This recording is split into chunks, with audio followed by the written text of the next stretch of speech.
今天这支影片，我要来和大家道个歉，因为事到如今，我真的不想再隐瞒了。其实呢，我是一位台湾和西班牙的混血儿，而在我15岁的时候回来台湾就学。但是呢，我最近一直在思考，如果在这个频道的一开始，我就先假装自己是外国人，偶尔玩玩音乐，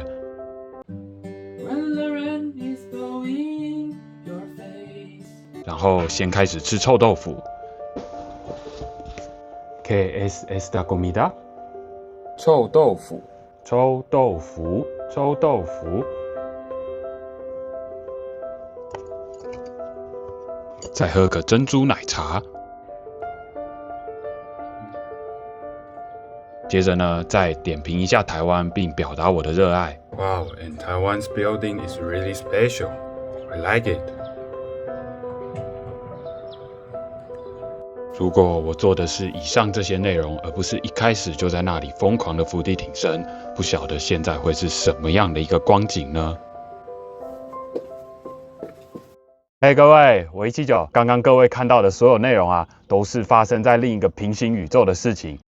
那我本身呢，就是从小到大都是在台湾这片土地长大的。我想有看过我其他的影片朋友，会不会以为说，我这一次是不是要来实测，可能假装外国人30天之类的影片啊？但很可惜，并没有啊。会有这样子的开头呢，因为我平常的影片都是在拍一些自我升级，或者是跟运动、食物还有实测相关的影片。但是各位也知道嘛，实测或者是升级总是不可能是立即就发生的，它是需要一段时间的。所以等于说，在这样子的一个升级过程呢，我就希望在这期间能够跟大家去聊和分享一些比较不一样的话题。而这次为什么会以这样子的一个方式来做开头呢？那其实是最近我看到了有一位叫 Andrew 的外国人所发的一部影片，而这支影片的标题呢叫做“我讨厌在台湾外国的 YouTuber 的原因”。而我看完这支影片也觉得很有意思啊。那影片内容简单来讲呢，它就是在说为什么许多来台湾的外国 YouTuber 总是在拍一些吹捧台湾，然后吃台湾美食，说台湾好棒棒这样子的一个内容。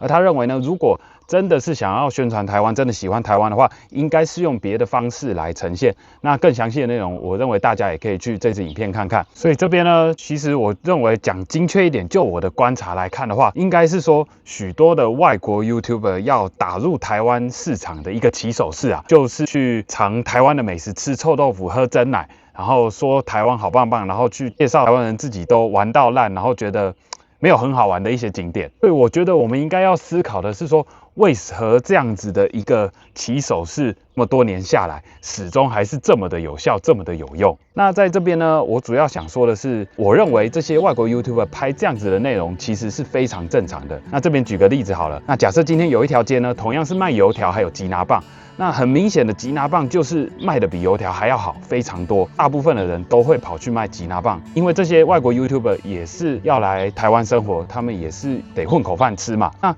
很正常的，今天有钱谁不想赚？所以说这就是一个市场的供需嘛，因为它有需求，那所以就会有人供给。那我认为这样子就是一个很正常的现象，所以我们要思考的应该是说，这么多年下来，这个吉拿棒始终还是有一大部分的台湾人在买单。那回想差不多就是在大概7、8年前，那个时候外国 YouTuber 可能还没有这么多的时候，大家看到这样子的内容会去看，我认为也很正常、很合理，因为大家喜欢看一些新奇然后有趣的东西嘛，那包括我也一样。OK， 那这边就给大家来举例一下。OK， 那这边呢有一群很凶狠的狗狗。那这个画面，有些人如果是第一次看到，可能会觉得蛮新奇的。可是呢，假设如果我一直拍这样子的场景，拍到第10次、第20次，那我想大家也就会开始觉得疲乏、觉得无聊，甚至就不会想要再看了。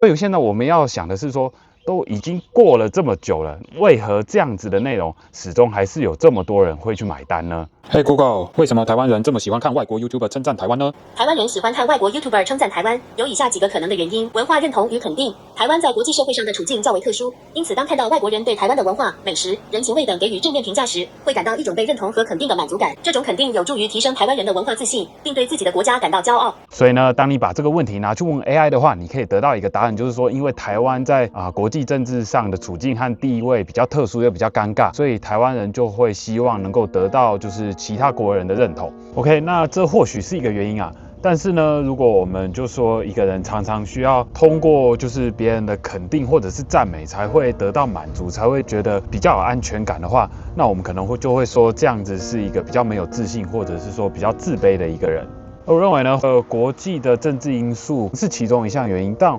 我自己觉得最根本的原因还是从台湾的教育开始。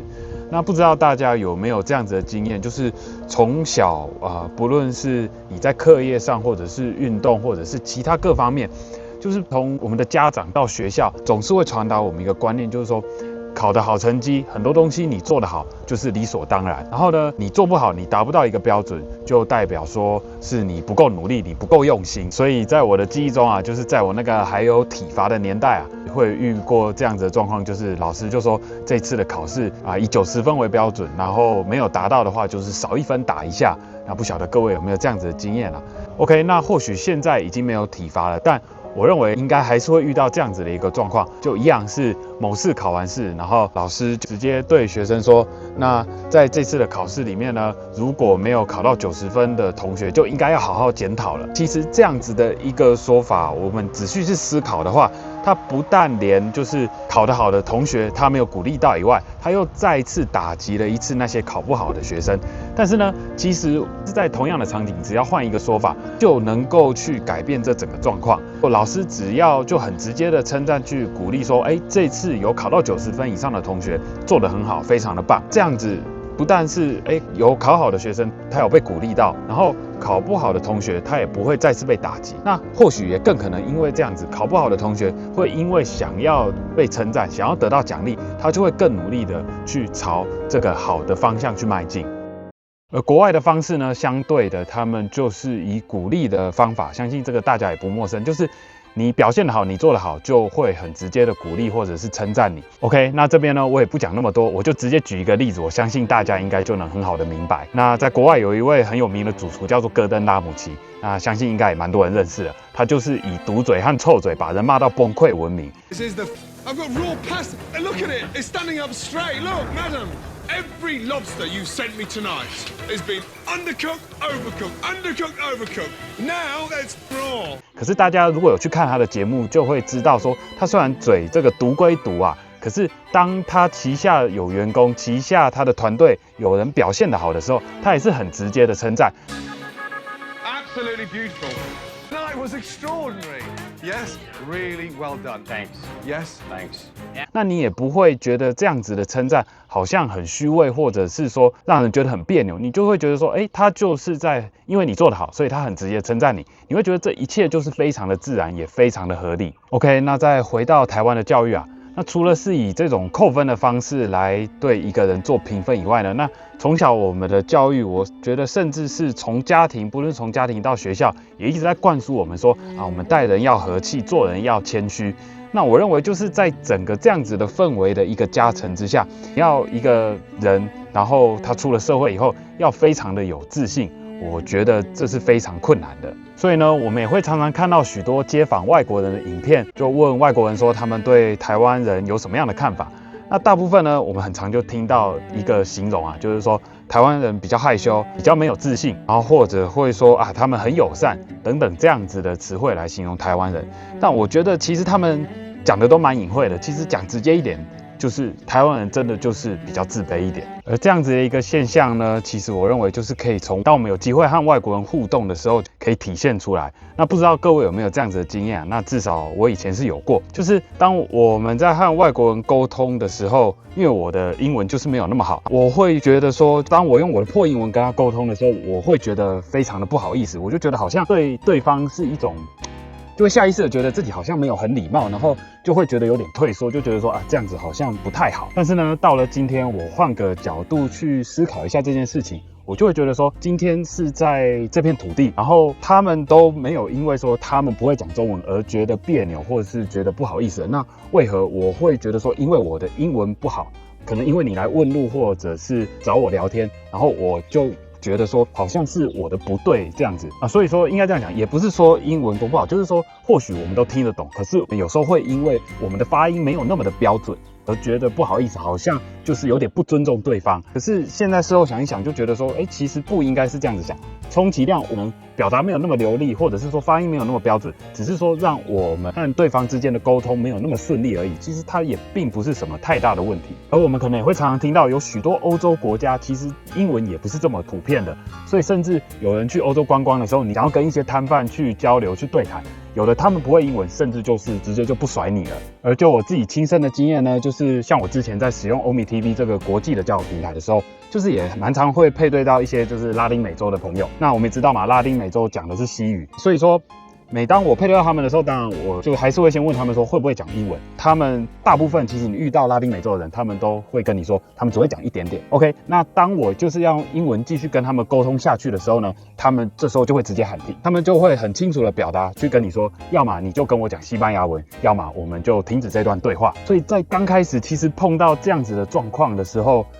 我其实是蛮震惊的，因为就是在我的认知里面，我会觉得说还是要对对方客气一点、礼貌一点，即使我英文只会一点点，还是会想办法说把这段沟通、这段对话给完成，而不会说这么好像直接斩钉截铁的去告诉你说，要么就照着我的意思，要么就拉倒。哇，其实当下真的是会带来一些不小的冲击，所以最后呢，就还是回归到一开始，就是我在讨论的，就是与其去检讨说为什么那些外国人总是在拍吃台湾的美食，然后自己拍完再请爸妈来吃，爸妈吃完请外公外婆，然后再请自己的表哥表妹，或者再扩散出更多的亲戚朋友，还是有人看这样子的一个议题，就与其去检讨这样子的一个现象，那我认为真的还不如说就是去思考一下说，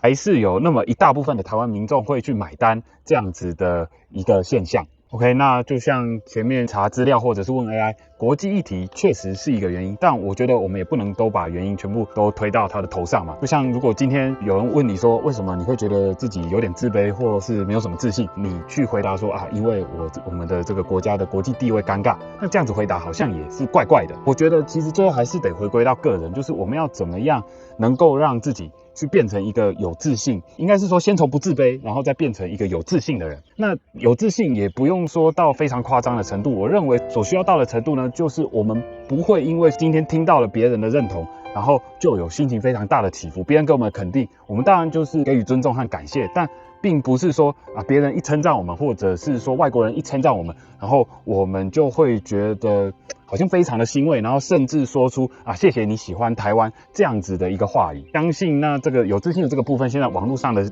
各种的这个心灵鸡汤、这种心灵讲座或者是说书，这个也讲得太多了。那我也可以把这些东西整理，然后复述一遍，再跟大家再喂一次鸡汤。但我觉得这也不是我这个频道的一个风格嘛。那所以呢，刚好我最近看到这个 PTT 有一个版的副标我认为其实是可以把它拿来跟大家这个共勉之的。其实呢，我觉得这句话就是告诉我们，反正就是不要去害怕嘛。也就是说，当我们在面对不论是外国人也好，或是其他事，就是你不要去害怕说，这样子会不会不礼貌？这样子会不会不谦虚？这样子会不会不客气？等等这样子的议题。因为就像这句话所讲，你越害怕，人家就会真的觉得你越是这样子。我们就是可以先从不要去害怕去做起。然后呢，就是试着去拥抱这样子的一个，就是一开始没有那么舒适的感受，又或者说可以让我们自己习惯和外国人去接触。当然，就是各位可能也像我一样没有办法，就是经常的出国。像我之前的影片就有试着在这个国际交友平台，你去跟不同的国家、不同文化的人互动，你真的会得到不一样的心得，也会觉得说，有的时候好像只是被我们自己的文化给框架、给框住了。所以我认为说，就是多跟不同的人去交流，真的是一个非常好的方法。OK， 最后呢，如果你想知道怎么样让自己看起来更像外国人的话，也可以加入我的会员频道。不要瞎掰好吗？如果你想让自己知道更多自我升级的技巧，或者是听一些特别的故事的话，也欢迎用每个月1杯咖啡的价钱资助我加入会员频道。那我们就继续升级，我们下次见，拜拜。